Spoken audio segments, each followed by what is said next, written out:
My name is Dr. Bill Schindler. I am a professor of archaeology and anthropology at Washington College here on the Eastern Shore of Maryland and the director of the Eastern Shore Food Lab. Okay, excellent, excellent. All right. Well, so listen, I'm Jamaican heritage, and we eat a lot of the stuff that you're talking about. But I never turned down an opportunity to eat. So I'm all about food. I'm all about eating. So let's get right to it. My first question, right off your shirt there, what does it mean to eat like a human? Isn't this something that we already do already? You know, we eat all the time, but the thing we don't do anymore, at least the way that we did in the past, and I say the past as a prehistoric archaeologist, my past is deep. It's 3.5 million years deep, and that's the context of the conversation I'd like to have with you tonight. That diet that built us, the way that we approached food for that majority of that 3.5 million years, built us as a species biologically and culturally, and is an important way to look at our diets, and is the way that we eat today is literally the exact opposite. So the quick takeaway from this, and I can't wait to dive in deeper, is everybody at some levels looking to improve their health. And obviously there's a strong link between health and diet. There's no question about that. But almost everybody trying to answer that, trying to eat healthier is asking the same question. The question they're asking is, what should I eat? What should I eat? Should I eat this, not eat this? How much of this? Those sorts of questions. And it's a sort of thing we don't even think about. Like, of course, that's the question we're asking. But no other animal on the planet asks that question at all. And it's not even a thing. And here we are as humans hiring people to tell us how to eat, doctors and dietitians and nutritionists, and we listen and we're reading books. And I mean, in fact, the section, the bookstore, we used to have the sections of the diet, was huge. And listen, it's a question that we do need to ask, and we can talk more about it. But to me, eating like a human, answering the question, how do you eat like a human, is a completely different question, or at least supersedes that. The key to eating like a human, and the key to the way that we approach diet and food as a species, is a question of not what, it's of how. And here's the quick takeaway. Our dietary tract is one of the least efficient of any animal on the planet. In fact, we are not biologically designed to eat almost everything that we eat. However, we have figured out ways using our brains to create technologies to make food as safe and nourishing as possible before we put it into our mouths. Almost all other animals are designed to eat a particular diet, and they eat those diets, and they eat it, and they have right apparatus, the right things on the inside to take these foods and make them safe and make them nourishing. We don't. Our digestive tract is literally locked in at a time period, at literally 3.5 million years ago, when we were eating a limited amount of wild fruits, a limited amount of wild vegetables, and some insects, without any tools whatsoever. That's what our digestive tracts are designed to consume safely, right? But what we did at 3.5 million years ago is we, and I'd love to talk through this, but we created a tool, right? 3.3 million years ago, we created a tool that allowed us to overcome these physical limitations, access new resources from our environment that we can never access before, and most importantly, transform those resources into something we could do something with. And then we continued to create technologies and approaches and behaviors year after year, decade, eon, millions of years over time. And then because of how we approached food, all these foods that we have no business eating, how we approach them, we were able to fuel these bodies and create these huge bodies and support these huge brains. For sure, man. And it's funny, when you talk about how we're the only ones that eat things that we're not really supposed to eat, I kind of look at that, and it kind of makes me think of the term first world problems. And because it's like, our brains and the life that we now live has afforded us this luxury to be able to pick whatever we want. Oh yeah, that's poison over there, but I'm gonna cook it and it's gonna be okay. Like I think about Jamaican ackee, right? That fruit, you take it off. If you eat that fruit without cooking it, that's poisonous. That can kill you, right? But somehow somebody has figured out, I'm going to cook this up. I'm going to heat it up. I'm going to do whatever to it. And it's going to become not only edible, it's going to be freaking new. Like, it's going to be like delicious. So it kind of makes me laugh a little bit. And I know it's not exactly first world problems, but it makes me think of that terminology, right? Yeah. So people talk about all of these different diets, okay? So they talk about the keto diet, they talk about the paleo diet, and Paul Saladino talks about the carnivore diet. Now, when you talk about eating like a human, are you advocating a particular diet, or are you instead advocating for something that transcends a particular diet or diets? I'm advocating for something that transcends diets. However, a quick caveat: animal-based foods and a diet that is high in animal-based foods is a diet that built us as a species. There's no doubt. But that doesn't mean, what I'm concentrating on here, what this discussion is really about, is about the approach to any food that we have. So what I'm suggesting, whether you're vegan, vegetarian, pescatarian, carnivore, keto, whatever you are, there's a better way to approach that food, because no matter what it is you're eating, almost across the board, your body is not designed to deal with it on its own. There is a way to approach that food. And I don't care if it's dairy or vegetables or animals or grains, whatever it is, you can approach that food to transform it into its safest and most nourishing form for your body. So, again, I'd love to talk a lot about fat and proteins and organ meats and all those sorts of things.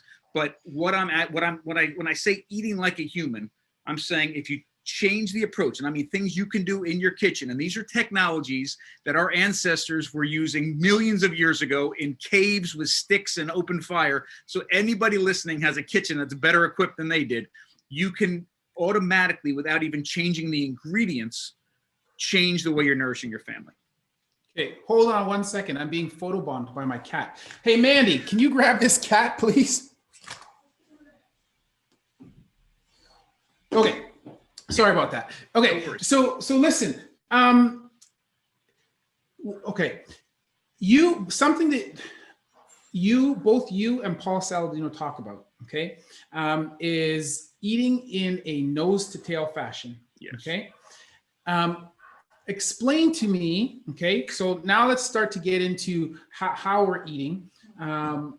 Let's talk about what this means to eat in a nose to tail fashion, and why do you and Paul believe that this is important for us to eat in this manner? And I know I have my own sort of thoughts on this. As I said, to Jamaican heritage, and, Sure. and this is something that we do, right? It's not necessarily as much a North American thing, but I think that this is something that we do. But please explain to us what this is and why you think it's important for us to eat in this manner. All right, let me first drop back real quick in prehistory to highlight two important time periods in our evolutionary past. One, I mentioned earlier, that 3.5 million year old mark. And up until that time, remember, our diets were primarily a limited amount of wild vegetables and fruits. And I say limited because all plants have some level of a toxin in them, especially wild plants. And like you mentioned earlier, the fruit in Jamaica, which there are ways of detoxifying these plants. Most of them revolve around either heat or fermentation or geophagy or a whole bunch of different things. So without those technologies, it's not like, the woods or the savannah was a produce section of a grocery store. There were only limited things you could actually access safely. So that was their diets: fruits, vegetables, limited amounts, and insects. But meanwhile, you have, we know this by looking at the archaeological record, and we also understand this by looking at the modern way that predators act on the African savanna. When a predator takes down its prey, it will almost always take it down, rip it apart, dive on the inside, and gorge itself on the blood, the fat, and the organs, which are the most nutrient dense and the most bioavailable. When I say bioavailable, I mean it takes the least amount of work by our bodies to get access to the nutrients. And they gorge themselves and then go off and sleep. And they'll leave that carcass covered in flesh, covered in meat on the savanna.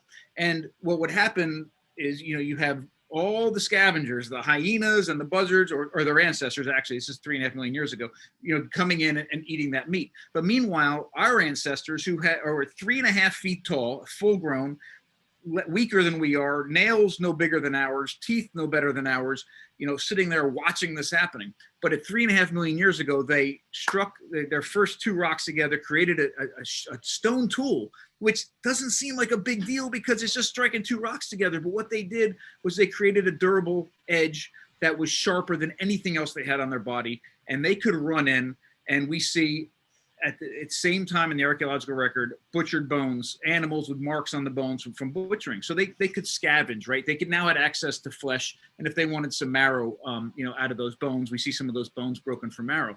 But so all of a sudden now they have meat in their diet. But what's crazy is we don't see a huge change. Like from prior to that time period and for the next 1.5 million years, we don't see huge changes in body size or brain size or technology size or even group size, technology, nothing. There's not a huge change. But what changes, and here's a key time period, at 2 million years ago, so 1.5 million years later, right? We create that tool, we start butchering and scavenging at 3.5 million years. At 1.5 million years later, at 2 million years, we start hunting. Well, actually, we do two things. We start cooking and we start hunting. And all of a sudden, everything changes. And the difference between scavenging and hunting is that when you're scavenging, you have the leftovers, right? Which is hard for us to think about because when we go to the grocery store and we get our check on a Friday, we go and buy the big filet and the meat is what we're after, but not our ancestors. They wanted the inside, right? So when they start hunting, they have first access to the most nutrient-dense bioavailable part of those animals, and they would eat the entirety of those animals, right? So now fast forward to today, where that part of the animal is practically absent from our grocery stores, from our menus. I mean, really, the two populations that really have access to offal, right, or organ meats are, lower income families, right, that are because it's cheaper, or really high-end restaurants that are serving, the most amazing foie gras or pâtés or whatever. But in between, like the majority of the people in this country, it's not even in their conscious to eat this food. So nutritionally, it's a very big deal because we in this country eat about 55% of a pig by weight and 55% of a cow by weight. So in other words, we take this animal, we kill it, and half of it ends up on the grocery store shelves, and the other half gets turned into all sorts of things, soap and leather and fish meal and all sorts of other things, but not food for humans. So right away, nutritionally, we're missing half of that animal, but the half that we're missing represents more than half of the nutrition that animal could have provided. So we're really at a loss. But when you think about it, me and my family, we hunt, we do a lot of hunting, we do a lot of butchering, we eat nose to tail. And to me, going out, harvesting an animal, being a part of the entire process, and then feeding my family with it and making the most of that animal makes sense. I mean, I'm a part of that. That ethically, that sits really, really well with me. Mm-hmm. Killing an animal, eating half of it doesn't. I mean, imagine if you saw me, I kill an animal, I throw half of it away, knowing that it's edible, and the other part. Now, this is going to sound harsh, but by supporting a system that does that, we don't see that we're doing it, but we're supporting it. We're supporting that system with our paycheck and reinforcing it over and over and over again. So ethically, there's a reason to do it, but also from a sustainability perspective.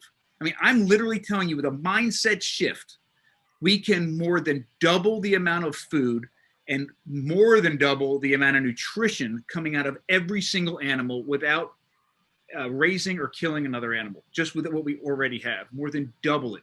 So there's a lot of reasons to do this. For sure. And when you put it in those terms and you think of it that way, like if you went out to dinner with your friends somewhere, right? And you went to a restaurant, and every time they ordered the food, they ordered a meal, that they throw half of it away, you'd say, like, what the hell is your problem, man? Like, buy less, eat less. Like, why did you order that if you weren't going to eat it? So when you put it in those terms, 50 to 55% goes, we only consume 50 to 55%. You go, oh my God, like, yeah, there is a crap ton of waste. And that could go a long way. I want to ask you about something that you mentioned. And when we, 2 million years ago, we started to hunt. So do you think that the hunting when we started hunting, that was out of necessity or it was out of ingenuity. In other words, was there some kind of famine, some shortage of food sources at that time? And it was like, we got to fend for ourselves. We got to do whatever. And you know what? I wasn't really thinking about going over after those animals because they're bigger than us. They got longer teeth, but it's either that or die. It's so funny because the way that we approach these things in our heads is so influenced by everything that's happening around us and everything from, culture and politics and all of it. And we have, for a lot of there's some great people that are much more articulate than I am that talk at length about these things. Sally Norton is a great example, who's fantastic. But, she even brings it back to things like victory gardens, during the war, and the idea that, we're doing these amazing things and we're celebrating these vegetables, and this is where we should be putting our effort. And that definitely influenced how we did archaeology, how we interpreted archaeology, how we even looked at primitive and cultural and indigenous groups around the world, all of those things. And now we're almost paying the cost of 50, 60, 70 years of this sort of perception. It is a lot easier to get calories and nutrition from hunting than it is to get the same amount from harvesting plants or growing them, tending them, and then harvesting those plants as well. So I understand what you're saying, but I don't think it was this plant thing's really working out for me. Oh, now it's not. So maybe I should do something else. It's, hey, how do I do more and more and more and get that? Because that satiates me. I mean, think about the difference between eating a salad. People think they should eat no fat when they're dieting, which is a whole other thing. But, you eat this salad, this huge bowl of salad with no dressing on it, and you've filled up your belly and you've gotten up and your belly's full, but you're not satiated. And then think about what you feel like after you've eaten like a gorgeous steak with a nice rind of fat on the outside and maybe a couple vegetables with it. The feeling's completely different. One is discomfort and one is like satiation, and it is amazing. So the other thing is, when I say hunting, I mean the capturing of animals in whatever way. So I mean everything from hunting to fishing to trapping. And the cool thing about trapping is that it's passive. It's a passive act. Like you make the trap, you set the trap, and then you go do something else. Everything from sleeping to making new tools, right? So, and that trap works for you. And those sorts of activities are probably where, listen, we know for sure our ancestors killed massively huge animals. You're right, incredibly dangerous. The payoff is huge, but it probably was not only incredibly dangerous, but probably didn't always result in a kill. The majority of animals that were eaten were probably much smaller animals on a daily basis. Well, it's funny, I don't ascribe to any particular diet, but certainly I am a carnivore, I'm an omnivore, right? So I eat both. But when I have conversations with people, and talking about with my limited knowledge, we talk about the nutrition of plants versus animal food, and I say, look, man, cows, they're huge animals, right? They are huge, but you see what they do all day long. Right. It's not like they go eat a meal and then they go play in the fields with the cow buddy. Like it doesn't happen like that. They go out and they eat all day. And if you're going to eat like plant food only, no problem. Go ahead. You can do that. But the amount of work, as you said, that you have to do to get something that is going to satiate yourself is considerably more, right? It's a lot more work and you got to spend a lot more time doing it. Yeah, absolutely. But there's something else, and it's so very important. So you're right. And I use a cow. A cow is a fantastic example. So a cow eats tough vegetable material, things like grass, and transforms and fuels this massive, huge body. One thing that it does is that, you're right, it eats all day long. But the other thing is that it's biologically equipped to eat those plants. So it has a palate to break it down chemically or physically, and it has a rumen. The first chamber of that stomach is a fermentation chamber. So they chew it, it goes into the fermentation, it ferments, they throw up in their mouth, they chew it some more, and back and forth and back and forth. And then only after it's ready, does it go through the rest of their digestive tract, which in most cases operates, for all intents and purposes, similar to ours. We could sit there and in that same field with a much smaller body, much lower nutritional requirements, and starve to death eating the same food. But what we do is we ferment and break those tough walls down and get nutrition outside of our body in crocks and in mason jars and pits in the ground or whatever. So there's a time element, but there's also that we need to do something to it to make it ready for our digestive tracts. For sure. Now, and let me ask you something. It's great that you mentioned that because, we talked about whether it's ackee or whether any of these other foods, right, where we have to detoxify these foods in order to make them consumable for us, right? Like, how? Give me an idea. How is it that we figured this shit out, man? Like there was somebody or some soul that had to eat it first because they go, oh, that looks good. I'm gonna eat that, and then they have a dirt nap, and people go, no, we can't eat it. But somehow they figured out there was some method to detoxify it. How is it that we figured these things out? All right, well, certainly, I don't know how, but the impetus for these things. But I will say a couple things. When we look at the way indigenous nutritional groups approach certain things, or the way we think they were done in the past, we're always looking at that, comparing it to how we operate today, which is incredibly different. And of course, we think the way we're doing it is the norm. What they're doing is strange, and but it really is the opposite. The way that we do things today is really new, is really weird, is really problematic. But so the fact, let me give you an example. Our ancestors to wild potatoes, incredibly toxic, like will kill you toxic. And a lot of the early domesticated ones, same thing. And in these areas where there's been a 10,000-year-long relationship with these potatoes, they still intentionally grow and harvest and consume these heirloom varieties of potatoes, which will literally kill you and make you very sick if you just eat them or eat them the way that we consume potatoes. So one of the things, what I'm always looking for is information from the archaeological record or from indigenous nutritional groups to influence how we should be approaching even the foods in our grocery stores today. And the potatoes today have less of these toxins, but they have the same toxins. So I went down there and I spent time with traditional families, and Aymara family in Bolivia and Quechua family in Peru, and detoxified potatoes and ate these potatoes. And one of the ways they detoxify them is through geophagy, and that's the intentional consumption of earth or clay, which is common throughout prehistory, still common in many parts of the world. And what happens is when they eat these potatoes and eat this special clay at the same time, the toxins bind with the clay. It turns it into a state, something that our body can't recognize, passes through our body safe, and they get the nutrition from the potatoes. Like, how did somebody figure that out? Like, we don't eat dirt. Well, dirt was in our diets. We didn't wash it. It was the kind of thing where these things were just part of what was happening. There was always dirt around. There was always this around. We see most animals on the planet practice geophagy. Almost every animal does it, and it's mostly for detoxification reasons of the plants that they're or the food that they're eating.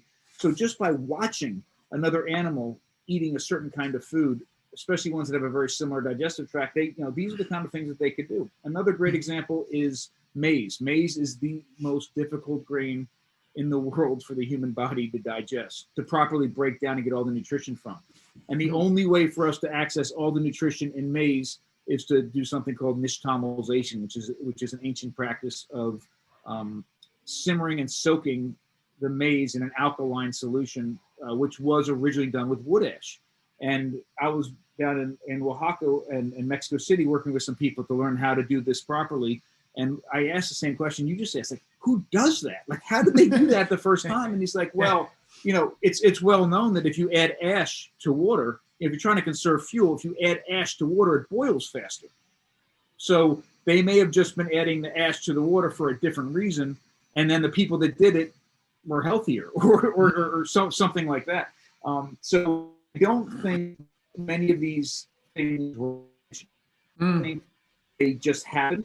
The people that were doing, the groups that were doing it right had healthier populations. They had healthier children who had more kids. and it just became tradition. They might not have even known why they were doing it in some cases. Yes, yes. Well, it's kind of like, the discovery of DNA, right? It's all serendipity. It wasn't intentional. It was kind of like a mistake, or, oh, I just noticed this. We were doing this and we noticed that. So yeah, so I think that's interesting.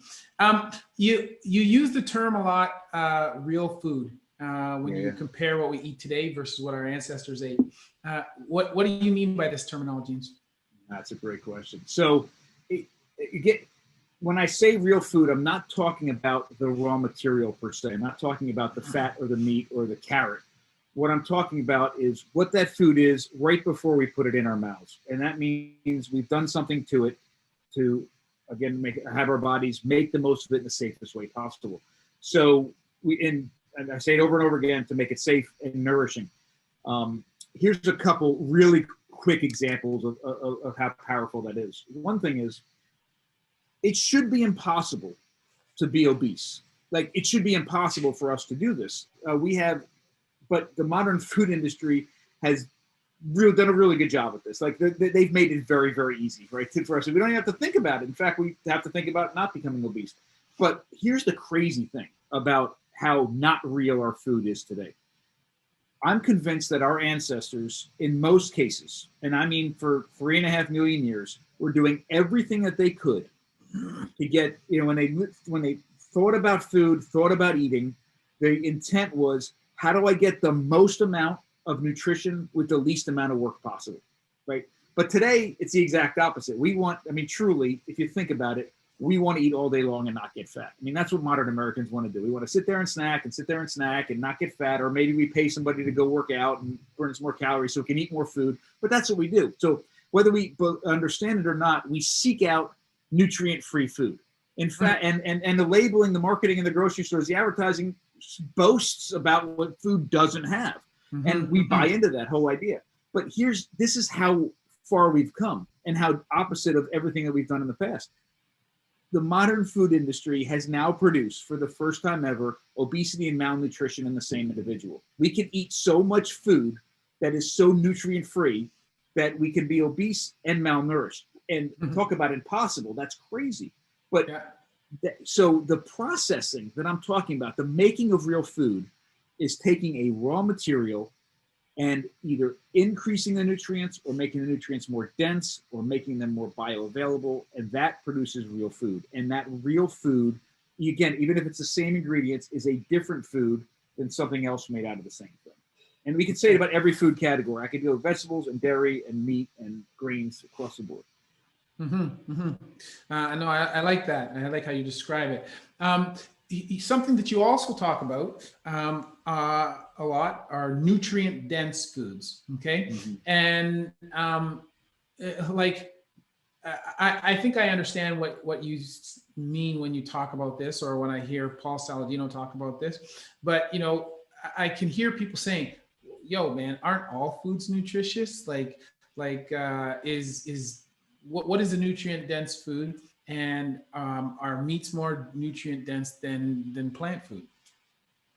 So there's no definition of nutrient-dense, and it's Paul Saladino, me, people in that sort of realm are typically talking about foods that are high in calories, high in high-quality fat, high in protein, high in the vitamins and the minerals that we need. So there's that nutrient-dense part. So the foods have those things. There's some people, like Marty Kendall's a great example, who would say nutrient-dense is dependent, the definition of it, or what the nutrients are that food should be dense in, is dependent on each specific person at a specific moment in their life. Whatever they need at the moment, they should be seeking out the foods that are most dense in those nutrients. But the other thing that's really important part of this conversation is that just because the food might be nutrient dense, and just because you put it in your mouth, doesn't mean you get that nutrition where it needs to be in your body. So what's his name? Plant Paradox, the guy that wrote Plant Paradox. I forget his name. He made a great analogy. I call it the can of soup effect. He used the Lincoln Tunnel as an example. But that idea that we pick up a can of soup, or a can of anything and look at the nutrient on the side of the label. It's got, this many calories, carbohydrates, vitamin A, vitamin D, vitamin whatever. And we believe, I bet almost everybody listening believes this at some level. If you drank that can of soup, all those nutrients got to where they need to be, but that's not true. So what Gundry wrote the book, what he says is, no, putting it in your mouth isn't putting it in your body. It's like the Lincoln Tunnel. You go in New Jersey, you hit the Lincoln Tunnel, you don't go into the Hudson River, you end up in Manhattan, right? You end up at the other end. So that food has to be in the right state. And this is a huge problem with vegetables, that just, vegetables are not put on this planet to feed us. They're not put on this planet to nourish us. They're put on this planet so they can reproduce and survive and do their thing. And they have, even the ones that have incredible nutrients, those nutrients have to be unlocked. They're difficult in many cases for our body to access them. Sometimes that means fermentation. Sometimes that means drying. Sometimes that means cooking. Sometimes that means a whole host of things, all sorts of things. But the cool thing about animals, and believe me, I eat vegetables. Our family eats a lot of vegetables. We're always doing something to them, but we eat a lot of vegetables. Animal parts by default are bioavailable, especially the parts we talked about earlier, the nose to tail parts, the organs and the fat and the blood. Like we do things to them to change flavor and texture, but the cooking of those parts we don't need to cook them to unlock their nutrients. Our bodies can access them readily. There is some work done by Richard Wrangham, who's a fantastic chronologist from Harvard. A lot of work in this area. I wrote a great book called Fire. But there, with flesh, with especially red meat, our bodies could use a slight bit of help to get all those nutrients and engage in less work to get them. So a little bit of cooking helps, and grinding the meat helps. So a medium rare hamburger is like spot on. Like the nutrients are incredibly available to our bodies over half a pound of just raw flesh. So, but in general, animal nutrients are more available to us without us having to do anything to them. But plants, fantastic. They got great nutrients, but don't just start eating them and thinking that they're going to wherever they need to be in your body, because quite often we need to do things and break through cell walls or put some of those nutrients in a slightly different state for our bodies to do something with them. There was a couple of things that I got out of reading Paul's book, but I think that I'm a fairly logical, kind of pragmatic person. And one of the most profound things that I got out of him was his discussion of what you just said. Like, think about this, man. Every type of life on the planet wants to reproduce as much as is possible. Right? And it wants to do whatever it can to increase its own efficiency to reproduce. And plants, people, vegans talk about, vegetarians, plants, and all these things that are there for us. They don't want to be eaten by us. They're not interested in that, man. They're doing everything that they can to stop us from consuming them. Now, some of them have managed to work around us eating them, and they use that in their reproductive process, right? Like we consume them, we poop the seeds out, and then they get dropped someplace else, and then they've got fertilizer around them, right? But for the most part, they don't want to be eaten. And so, when you talk about nutrient dense and bioavailability, it's like that was something that really I had never thought of before, and I was like, oh my God. Yeah, like that really I have an undergraduate degree in genetics, and so when you started talking about it in that term, in those terms, and I thought about reproduction and being able to ensure that your progeny survive, I thought, holy shit, that actually makes a lot of sense, right? And no, go ahead. Well, you take that a step further, because you're 100%. So we can talk about that with bioavailability, which is important. But there's another thing that is a message that a lot of us are really trying to send out there. And it's not one that should make anybody scared, but it's one that should cause us to respect plants and think about them slightly differently. The other thing with plants, difference with animals, is that plants don't move. Like animals, we develop hunting technology, especially hunting at a distance technology. Like we started this conversation, the big scary animals, and we're going to go hunt. It's going to hurt us. Well, once that animal's taken down, we're good to go in most cases. Like you could just literally cut it open and start eating and get a ton of nutrients. But plants are different. Plants don't move, so they don't have the claws. They don't have the scary teeth. They can't fly away. They can't run really fast, right? So this is what I said earlier. All plants, and I know this is hard to hear, and it goes against everything we've been taught. All plants have some level of toxin in them. Like plants protect themselves through chemical warfare. That's what they do. They protect themselves from us, from other plants, from insects, from fungus, from other animals through chemical warfare. Now, some of these toxins don't hurt us. They're at such low levels that it's not a very big deal. Some of these toxins will kill us outright or make us very, very sick or wish we were dead. But most of these toxins are a problem, especially with the way that we consume plants today, and require some sort of processing. And this has been an issue forever, but our foraging, gathering ancestors who had intense, up-close personal relationships with these plants, had information passed down from parent to child and understood how to deal with them, knew how to deal with these plants. But today, we're so distanced from all of that we have this misconception that, and I've done it, in the past. We walk into the produce section and we're like, okay, everybody tells me to eat plants. If I'm going to be healthy, it starts right here. Some of this is good, more of this is better, and I start loading my cart, right? And the reality is you are loading your cart with toxins. Some of these will build up in your body and wreak havoc. And right now, I mentioned Sally Norton earlier. If anybody here is not a plant, especially almonds or spinach are great examples, kale, all these things they tell us that are very good for us. If you eat a lot of those plants, check out Sally Norton. She will literally change your life. And those are high oxalate plants. We have these oxalates. I don't know if you've talked about them before on this at all, but oxalates are tiny. They look like little shards of glass under a microscope, and they will build up in your body over time, and they'll build up in your extremities. A lot of times, gout is not gout, is misdiagnosed as this, cause arthritis, pseudo-gout, exactly, all sorts of problems. And it's becoming a huge issue today. One of the reasons is because of this "some is good, more is better" attitude, and we don't have seasonality in our grocery stores anymore. So if somebody told you back in the day spinach is really good for you, and you ate spinach when it grew, you'd be fine. But now you have spinach 365 days a year, and we're doing spinach shakes in the morning, and we're overloading our systems. So I just saw 2 studies, I read about them last week, where there are children presenting with kidney stones from drinking massive quantities of almond milk. Yeah. Jeez, man, that's brutal. Okay, well, to jump on the tail end of that, would you eat, or do you eat any raw vegetables, raw salads? I do. Well, I eat a lot of fermented things, so that would be raw but processed. So I do eat. I do eat lettuce. I do eat arugula. I eat those raw.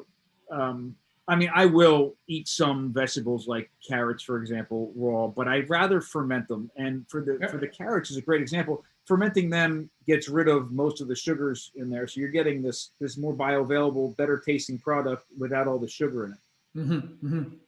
Okay. All right. Now to one of my favorite questions here.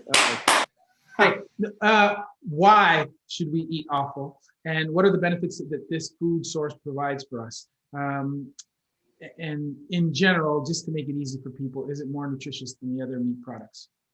Yes. So offal, and when we say offal, it comes from a Dutch word. It actually means offal. So the stuff that falls off when you're actually butchering the animal, most of us think should end up in the trash can. So liver, heart, spleen, kidney, brains, blood, fat, intestines, those sorts of things. They are more nutrient dense and more bioavailable than meat from any of those animals. Period, across the board, number one.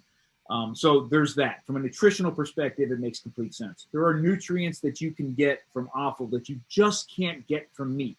And the ones you can get from the meat, in most cases, are in higher quantities in the organs.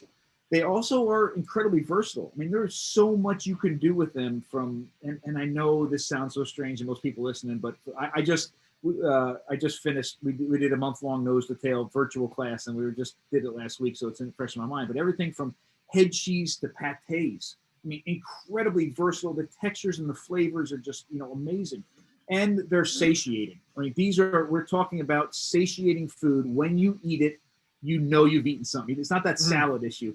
But again, I mentioned it earlier, from a nutritional perspective, it makes complete sense.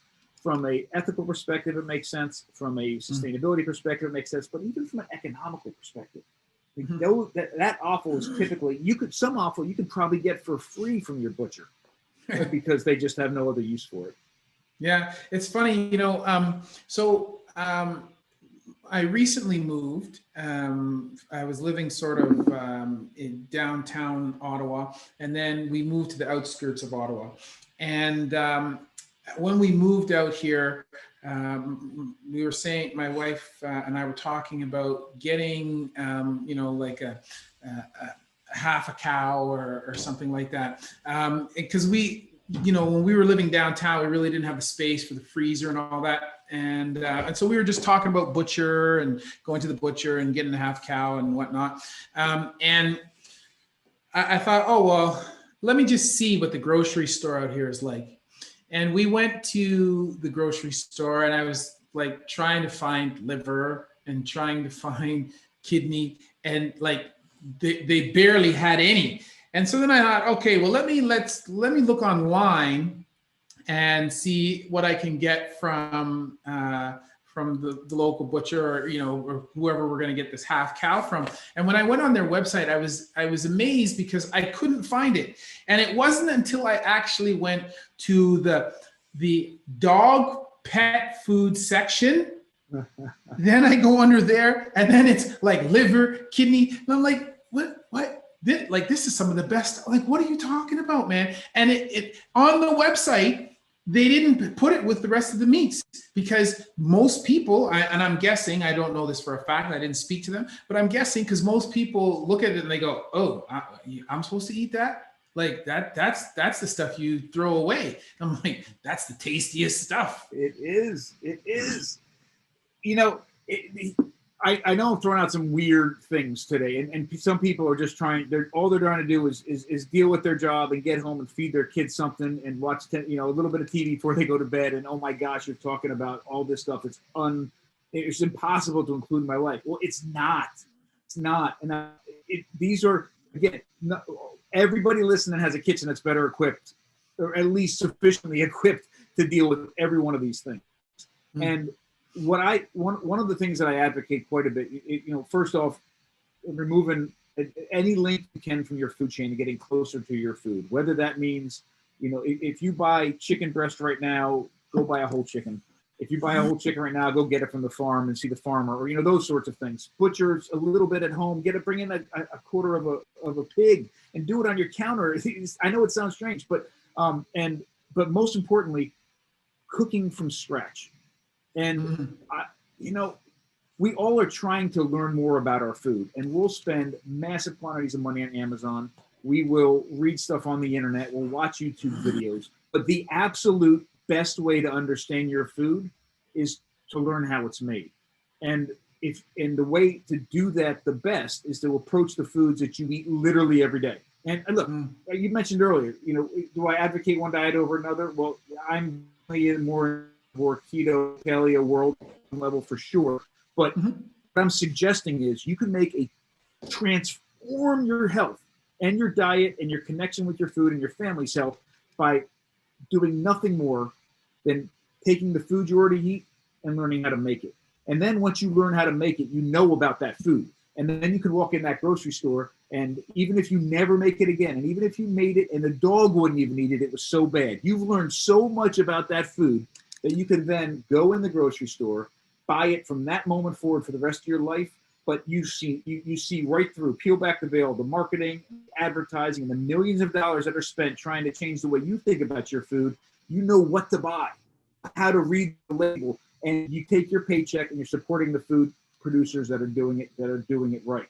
So it is worth making sourdough bread. It is learning how to make even the simplest of cheeses. It is learning how to make sauerkraut on your countertop, and do those things, and then again, go buy them if you have to afterwards, and it's fine.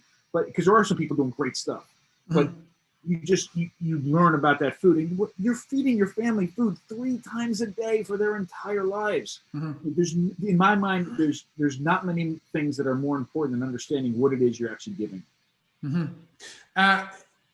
Let me ask you something that just came up when you just mentioned, you're feeding your family 3 times a day. I've always been curious, say 3 times a day, like where did this convention come from, right? Because I'm sure our ancestors weren't eating 3 times a day. They were eating when food was freaking available, right? Like, and it might have been once a day. It might have been once every 2 days. Like, there was no where did this 3 times a day come from? Convention 3 times a day came a lot of economic other forces that were trying to get us to do certain kinds of things and pay money for food and eat in a certain way. I'm convinced, because there's a lot of people in the diet world and the diet world in general right now that are pushing this intermittent fasting. I wholeheartedly believe in it. I think it's fantastic. I practice it. My wife practices it. So you know what? I can tell you, I learned some things, and I got some observing intermittent fasting in the archaeological record is practically impossible. I don't even know how you would do it. But I can say I've lived and worked with indigenous groups in South America, in Africa, in Central Asia, and across the board, whether they're farmers or herders or hunter-gatherers, it's almost always the exact same thing naturally. It's people and go do their thing, whether it's tending the fields, tending the animals, or going out hunting. They just go and do. Then they come back, and somebody is responsible, somebody or a few people are responsible for creating that evening meal. Everything's built around a later in the day meal. They eat sometime in the afternoon. They eat a little bit of whatever's left over from the night before, go back out and do their thing, whatever that thing happens to be. And I say that, and I don't mean it to be condescending. It doesn't matter whether you're farming or herding or hunting and gathering. It's do your thing, then come back. Everybody comes together over this large meal that people have spent the day preparing. They eat, they gather, they tell stories, they go to bed when the sun goes down and come up the next morning when the sun comes up and do the same thing. And the food they eat that day won't be until the afternoon, and it's some of the leftovers from the night before, almost always. So it is a natural rhythm that they're literally doing a shortened eating window. They're not eating until 1 or 2 in the afternoon, not eating after 6 or 7 at night. And that's it. And I've seen it all over the world, and it makes sense. It really does. Now, here's a question that I have. You mentioned how you're kind of more paleo, keto, carnivore leaning, right? And previously you said, people can eat whatever they want. Like, if they eat vegan, vegetarian, that's their thing. But what would you say to people, like, knowing that vegetables, all vegetables are not, they have toxins. What are your thoughts on people who, choose to be vegan or vegetarian? Like, what are your words of advice, or what, words of wisdom for these people? And I don't want to say these people like, oh, those vegetarians, vegans, man. No, it's not like that. But I just think, when I think about food and nutrition, after thinking about what we've discussed and reading about it, I just think, eating meat makes sense. But so what would you say to these people? What are your words of wisdom? The first thing I would say is, and I think it's been the thread throughout our entire conversation, is whatever you're doing, if you don't want to change it, there's something you can do to make that food better, make it safer, make it more nourishing at different levels. So that's number one. And that's the first step, because what I'm after here, what I'm after with myself, with my family, with my students, with anybody that's in my audience or follows me, is I'm after real, genuine, true health.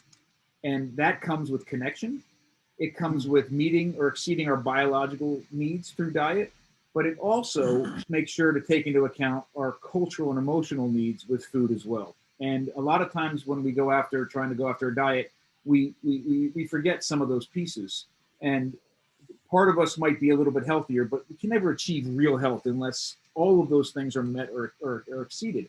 And with a vegetarian or vegan diet, I'm telling you, I wholeheartedly respect why almost across the board, why somebody would choose to be a vegan or vegetarian. I mean, they're trying to accomplish the same things that I'm trying to accomplish, not only nutrition, but an ethical approach to food and diet, a sustainable approach to food and diet. We're going after it in different ways, but my gosh, I mean, can anything be more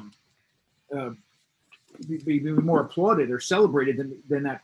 Now, I say that if we can sit down and have a conversation, and a real conversation, and rid ourselves of kind of that cultural and emotional baggage, I'd love to have a conversation about what it really, what a vegan diet does really accomplishes with an ethical approach to food, or nutritional approach to food, or sustainable approach to food, because I wholeheartedly believe the approach that I'm advocating here is as ethical and sustainable and nutritious as possible.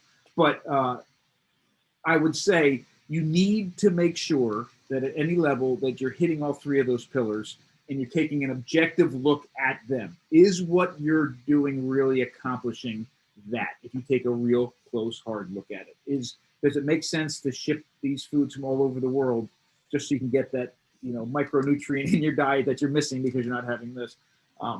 And I would also, I do every year at the college, I teach a primitive technology class, and one of the first things we do is we make stone tools. They're just basic stone tools. And I have the students butcher deer with these stone tools. And every year I have at least one vegetarian, sometimes full vegans. And I say, listen, and they say, I don't want to do that. I say, I get it. No, you don't need to do it. I need you to make the tool. And this tool was important for us for millions of years. I need for you to see how efficient it is. So I need you to be there. But if you don't want to do it, you don't have to do it. I put them in a safe situation. I created the right context by talking, they understand why that stone tool is important, what it's doing with that deer, what it meant in our prehistoric past, all of it. And I wholeheartedly mean, if you don't want to do it, you don't have to do it. And I have taught this class for 15 years in a row. I've had at least one vegan or vegetarian in each class. And halfway through the process, I have never had a student not do it. I mean, it was you changed the context, you flipped it all on its head, and different things made different sense. And then all of a sudden, here they are. And, oh, I get it. I understand it. Some of these students decided never to eat meat again still, and some of them did. And it wasn't about me trying to change their diet, but what it was trying to do was open their eyes that there is more ways to skin this cat. That's terrible. There's more ways to approach those goals than just take, hands off, I'm not touching it. For sure. And this is a great segue, because, the next question was talking about that. And, vegans and vegetarians, they talk about how, the extremely damaging effects of animal food production on the environment, right?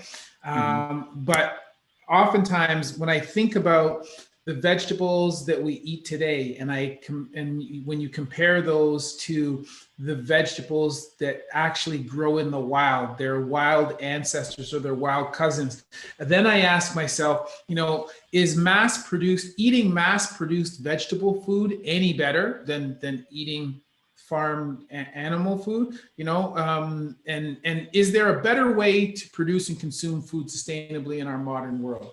So that's two questions. That's like 4 questions. I'll do my best. Sure. So first off, the way that I'm advocating approaching animals in our diet is not part of the factory industrial complex of mass producing animals. So I do want to say that right away. But you make a very strong and incredible parallel there, that there's a huge difference. If you look nutritionally from flesh to organs of a grain-fed cow to a grass-fed cow, they're 2 different nutritional profiles. I really see it in the fat, but you see it across the board. But what we don't understand is most people don't realize exactly what you said. the wild ancestors to, first of all, every domesticated plant in our grocery store has a wild ancestor. And I know that that may seem, and a lot of people may realize it, they all came from a wild plant. And through the domestication process, and sometimes it's been 10,000 years, sometimes shorter, we've changed those plants in a number of different ways. What we don't see happening, even thousands of years ago, is selecting for traits that have something to do with nutrition. It's for other things. It's for size, or the ability to harvest it easier, or more sugar, or something like that. And over time, these domesticated plants begin to lose and lose and lose more and more nutrients. And it's still continuing. There's a fantastic book called Eating on the Wild Side, where the author spends the first chapter talking about the difference between wild plants and domesticated plants nutritionally, but then the rest of the chapters are divided by sections: apple and garlic and all this, and maize or corn. And what she does is she talks about all those changes that happen and are continuing to happen in the domesticated versions. And one thing she shows is that an apple today is 3 to 4 times less, has 3 to 4 times less nutrients in it than it did in 1950. So in other words, your parents, when your parents ate an apple, for you to get the same nutrition, you have to eat 4 apples to get the same amount of nutrition. And on top of it, our fruit especially is loaded with sugar. So you need to eat 4 of them. You're massive quantities of sugar, and they're completely different foods. Our apples are different foods in 50, 60 years. And imagine what has happened over thousands or tens of thousands of years. So you're absolutely right that, like I mentioned earlier, not only if you're going after a vegetarian diet, or even if you include vegetables in your diet, you really need to be aware of toxin loads, of around those toxins and deal with them. The fact that they have nutrients, but many of those nutrients aren't bioavailable unless you do something to them. And there's a whole host of plants out there that aren't in our grocery stores that I am a huge advocate of foraging: backyard foraging, sidewalk foraging, urban foraging, because it is a free, incredible food resource, and most importantly, it is one of the best ways to connect with your food, in a very safe way, and everybody can do it. I teach a foraging class every year literally in the middle of Washington, D.C., and we forage all the way up to the Capitol and all the way back and cook all these foods in the middle of a city, and it builds our heads. But I went a little off topic, but yes, you're absolutely right, and I love that parallel. I've never drawn that parallel before between the plants and the animals. There you go. You're welcome to take it, man. I watched actually the video on foraging, and I have to say that I was born and raised a city kid, so I really I have no clue about which plants are edible and what is not. But I thought that was very interesting. And just as another aside, I live in Ottawa, so I live in a city of 1 million, but I work in a community hospital in a city just outside of Ottawa, Cornwall. And that city is, it's more of a rural city. And so there are tons of hunters, right? And so my whole viewpoint of food and meat and our relationship with meat, I've been working there for 12 years now, has changed. Since I've been there, and I didn't grow up hunting, and I haven't been hunting yet, just more so because of time. But I do want to hunt, and I've been invited many times by many of the staff and my patients, and I often have patients who will thank me, and they will bring me deer meat, turkey meat, like moose meat, whatever, and I always take it, and I'm always grateful because I think, it's one thing to go to a store and buy something and say, here you go, thanks, right? But when you actually understand how long somebody has to, be out in the bush to actually track and shoot a deer, right? Or hunt a deer. And a lot of these people are bow hunters as well, right? So not even to shoot, but to shoot with a bow, a deer or whatever, and kill it, and then drag that out, butcher it and all of that. And then all that work, and then they gave you some of that. Like that, to me, that, you know, that's better than any other gift that I could receive, and any other thanks that I could receive. So yeah, my viewpoint has certainly changed quite a bit, you know, since working there, because of that. That's some great people to know. And you're right. And I've been hunting my whole life. Quite often, both hunters and anti-hunters focus on that moment of killing. And, you know, some celebrate it and some are, you know, speak against it and demonstrate against it. But you just brought up so many parts of the experience of hunting that surround and bracket the actual moment that something died. And I've been hunting my entire life. Never have I enjoyed that moment of killing. But I find great pleasure and satisfaction in everything that leads up to it and everything after it. Yes. And it's those moments that, you know, are special to me and special to the time I've spent with my son, with my father, you know, with my kids. And it is a very special. I hope you get the chance to go soon. I hope you take them up on it. No, I would like to. Now, when I said before, you know, I have a limited knowledge of nutrition, but whenever people ask me about it, I talk about, you know, food preparation and how it's more important for you to prepare your own foods because you know exactly what's in there. And also you have the opportunity to commiserate with family, right? Or people around you when you're doing it. And that's part of the whole process of eating. Do you have any specific guidelines for people to follow when they're preparing foods in their kitchen? Okay, and this is like, I'm asking this question from the viewpoint of eating like a human and everything that we've talked about so far. Oh, it's a fantastic question. So yes, I got to put a quick plug in just because I was getting feedback from the publisher back today. I have a book coming out called Like a Human. I think it's supposed to pre-sale, I believe, next week. And the entirety of it is, it's half of it is a narrative and is information about our dietary past and lessons from around the world. And the other half of it, it's got like 75 recipes in it that is literally takeaways in each food group to do exactly what we've spent this past hour talking about. So there's a lot of information in there, but I'll give you a couple guidelines. One is, again, and I know this sounds crazy, and for some people it may sound daunting, do it from scratch. And it doesn't have to be a big deal. It can be something small. Fermenting carrots is literally nothing more than cutting up carrots, putting them in a jar with water and salt and leaving it alone for 5 days. I mean, that's all that it takes. It transforms it. So this is my advice. I like to, and the way I started was I approached it through meals. Like I always had this drive to take a meal and I wanted to be able to put that meal on the table for my family and say, I made every part of that.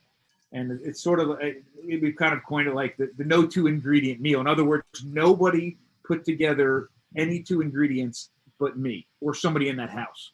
And from the mayonnaise to the mustard to the hot dog to the bun, like the whole thing. So I would suggest the place to start is, again, the food that you eat every single day. So if you feed if your kids take a sandwich to school every day, back when we had at school, like if you take a sandwich to school every day, that means they're eating 2 slices of bread at least 5 days a week. So that's 10 slices of bread a week, the entirety of the time they're in school, probably in the summer too. And if you start adding that up and compounding it over and over to the time that they leave your house at 17 or 18 years old, that's a ton of bread. Imagine if all that you did was make that bread and what change that could make. Now, let me throw out a couple numbers very quickly to show you how powerful that can be. There's a huge difference between regular yeasted bread and sourdough bread. Yeasted bread takes yeast, and no matter what ingredients you put into it, it takes the yeast, and the yeast eats some of the sugars and makes carbon dioxide, and the bread rises. That's the only reason the yeast is there. Sourdough bread has a yeast fermentation and a bacterial fermentation, and the bacterial fermentation makes the grain safer to eat. It eats a ton of the starches and sugars, and it makes the nutrients in it more bioavailable. It transforms the gluten. It is a completely different food. And let me show you just one quick example. So if we look at the glycemic index of bread, So the glycemic index from 0 to 100, 100 being pure sugar. We usually divide it. Anything above 70 is high, and anything below 55 is low. It does, if you make a yeasted bread, I don't care if it's all white flour or 100% whole wheat flour, it's right around 71. So it's in that high range. If you make sourdough bread with the exact same ingredients, the only difference is the process, it's 54. It goes from the high range in the glycemic level all the way down to the low range. Two completely different foods. Imagine if you did that for your kids and nothing else, just made that bread entirely from scratch. And then again, if you did that one time and you bought the rest of the bread, you can go in and look at that daunting bread shelf that's an entire aisle long and figure out what bread makes sense. Or you probably realize that the bread you need isn't at the grocery store; it's coming from probably from somewhere else. So I would say do it. Pick the food that you eat the most of. Attack that one. And it may be boring. I mean, all of us want to put together this Thanksgiving meal or this Christmas, this huge thing on the table. But the boring things are the ones you eat every day. That makes a difference. And do it entirely from scratch. And maybe attack some of those things that you don't know something about. Like if you love cheese and eat a lot of cheese, try to make cheese. People have been making cheese in wooden buckets and like dirty spoons, and for a very long time. You can safely do it in your kitchen with a minimal amount of equipment. It's empowering. In fact, I think it's one of the most empowering things that you can absolutely do. Okay, I have two more questions for you. Okay, so I noticed the other day you posted something. I'm pretty sure it was you, about pork bellies on social media. I might have. I was doing something. I was making bacon for that with that class. It could have been something with that. So okay. Oh no, so it was pork. It was back fat cracklings maybe in the pan. Yes. Yeah, okay. So and then one of the things Paul talks about this a little bit, and again, this comes back to what we've been taught for the last 50 years about cooking and frying and the various oils to use. Okay. So what are your thoughts on the various fats and oils used for cooking? Are there any that we should be using preferentially? And are there any that we should be avoiding, and why? So glad you brought that up, because I forgot to say something about this. Yes, I feel strongly about this. In fact, so a couple takeaways from this. If you eat a lot of vegetables, check out Oxalate and Sally Norton, please. And also Eating on the Wild Side is a great book as well. If everybody, probably the biggest takeaway, and I mean you won't realize it tomorrow, you won't realize it in a month, but I'm telling you, you and your kids will definitely thank me 10, 15, 20 years down the road. As soon as you're done listening, go into your cupboard or your cabinet and get rid of every single industrial nut and seed oil in your kitchen. You don't need any of them. Any of them. I don't care if it says sunflower. I don't care if it's from Whole Foods. I don't care what it is. Get rid of it. The only fats that we have in our house, vegetable, plant-based, are coconut oil, olive oil, and avocado oil. Now, avocado oil and olive oil are fruit oils, so they're not nut or seed oils. They're fruit oils. They don't require intense heat, pressure, and chemicals in order to extract them. The polyunsaturated fats in them are pretty good, in my mind. They have a decent omega-9 content. I'm good with them if we keep them raw, right? So I use them for things like dressings and mayonnaises.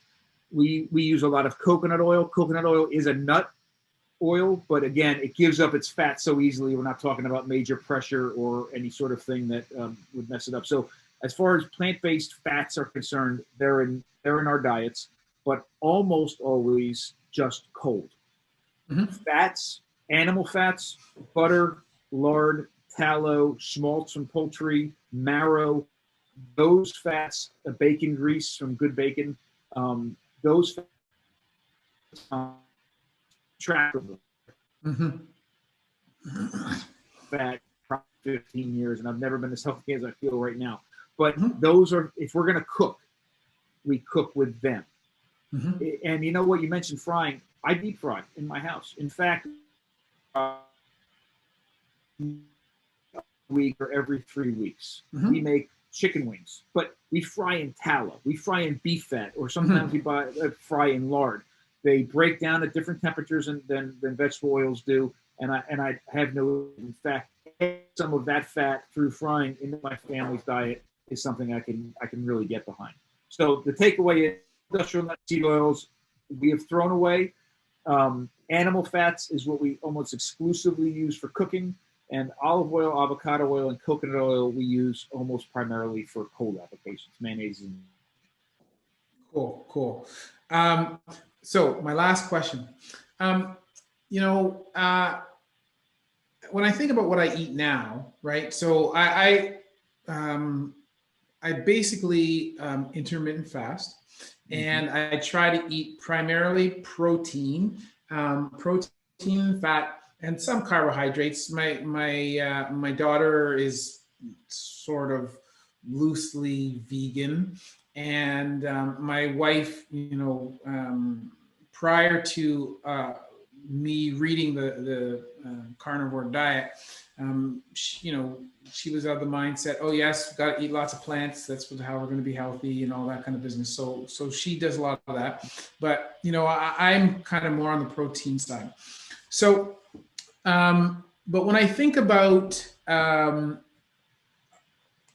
average North American diet, and then when I compare that to ancestral eating, okay, so now we're talking just not only about diet, but we're also talking about lifestyle, right? And I look at the average North American today, forget the North American, the average person in the developed world today versus the average person even 200 years ago, right? And I think we are way less active now than we were then.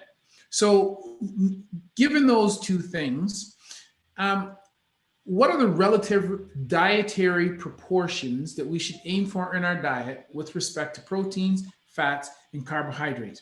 And I ask this because in my mind, I think that answer varies depending on your activity level. I could be wrong, but what are your thoughts on that? Okay, so it's a great question, and I do want to make sure everybody understands that my PhD is in archaeology and anthropology, and I'm not a medical doctor. No, that's all right. So, but this is an important. I bring that up. I mean, it's definitely important for everybody to understand, but I also bring it up because when I try to answer questions like that, I turn to the past and to how people are addressing this around the world in more indigenous or traditional ways to answer that. And my answer to it is, I don't know the exact proportions, and I think trying to define the proportions is potentially the wrong approach. We love numbers, we love percentage signs, and we have some level of comfort when somebody tells us a number, and we think that they're speaking from authority just because the number, especially if there's a decimal in there, it makes them seem like they know what they're talking about. But the reality is, these are questions that nobody's asked before up until modern time. And in fact, up until the late 1800s, we had no ability to identify these invisible things in food, such as calories and carbohydrates and the like. And this kind of nutritionism that has resulted over the past 100+ years of breaking food down into its parts and thinking about food from that perspective, as opposed to thinking from it as just food, I think has caused a lot of issues. But my answer is very little carbohydrates, very little carbohydrates. In fact, when I try to eat as minimal carbohydrates as possible.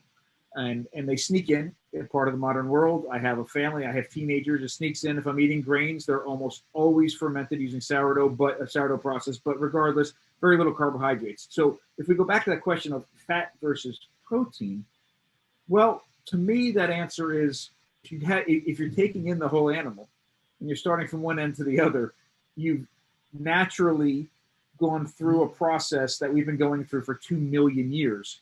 And we've built these bodies on our ancestors following that process. So in other words, it's a natural, the fact that we go to a grocery store and buy pieces of animals requires us to ask that question. Yes. Right? Because then we have to put them back together. So one thing, but so again, if we approach animals from a complete nose to tail way, which I know is hard to do. It's hard to mentally get over it. It's hard to even get some of those parts in the modern world. But if we attempt to do it, I think we're getting really, really close to those natural percentages, or the percentages that make sense at least. But I did do something a couple weeks ago, and I was doing it for actually for a recipe in the book, and I'll tell you about it real quick. So what I wanted to do was create a burger that was representative of the cow. In other words, when you eat that burger, you're eating the same percentages of all the different pieces of the cow at the same time. It's almost like you just put the entire cow through a grinder. And I focused on the parts of the animal that you could really access. It's a really good butcher. So lean beef, fat, marrow, and then the organ general. So liver, spleen, kidney, and heart. Those are what I focused on at least. And I did all the different percentages, but the sort of macro version of that number was a typical beef cow would have 70% lean meat, 17% fat, which would be distributed between fat, marrow and fat as we think about it, and 13% organs. And and then I started making the burgers. I subdivided it into the individual organs, but I'm telling you what, it was a good burger. I'm telling you, it tasted really, really good, and it just made sense. So the only reason I bring it up is, it's kind of getting in the silly realm of these numbers, but those to support what I said earlier, to just put some numbers to it. That's what an average cow would look like. And I would think, certainly wild animals vary in fat content and domesticated animals, and they also vary in season, at least with muscular fat. But that's a good way to think about it. Excellent. Oh man, listen, I don't even think we've scratched the surface of what we can talk about. I've made notes here, and I think that I want to have you back again, because I want to discuss those points further, man. Sure. This has been great. Final thoughts. Please tell everybody. You mentioned already, but tell them what you got coming up. Tell them where they can find you, so that they can, search you out and learn more about eating like a human. Absolutely. Thank you so much. So I book's coming out called Eat Like a Human, from Little Brown Press, Little Brown Publishers, and it should pre-sale on Amazon in the next couple months. And you can find me at my website at www.eatlikeahuman.com. And me and my wife and my family, our mission is to inspire, empower, and nourish people to eat like feed their families the most nourishing foods possible. And one of the ways that we do that and support that effort is through teaching people to cook from scratch, to forage, to reconnect with their food. And we have a whole host of classes, downloadable classes, live virtual classes. We've really embraced this Zoom mentality. We have actually just today started, although it's the first week is fully virtual, so anybody can catch up if they're interested in it. A month-long fermented dairy and cheese making class. We cover everything from fermented butter to yogurt to different cheeses. Next month, we're hitting wild plants and wild and fermented plants, and we'll repeat those again. So all that information on the website. If anybody's in the area and is interested in the Eastern Shore Food Lab, Washington in Chestertown, Maryland, and you can navigate to the food lab and see the work we're doing there with the students. Yeah. Excellent. Thank you very much. So hang tight on Zoom. I'll finish up with you there. But for everybody who stuck around, thank you very much. And for all you people who are going to be either watching the edited version on my YouTube channel or listening to the podcast when it goes on Spotify, thank you very much. I hope to see you guys on the next one. I hope you learned something from today. As always, that's been a word from Dr. Chris, not your everyday ortho. Giddy up. Thanks so much. All right.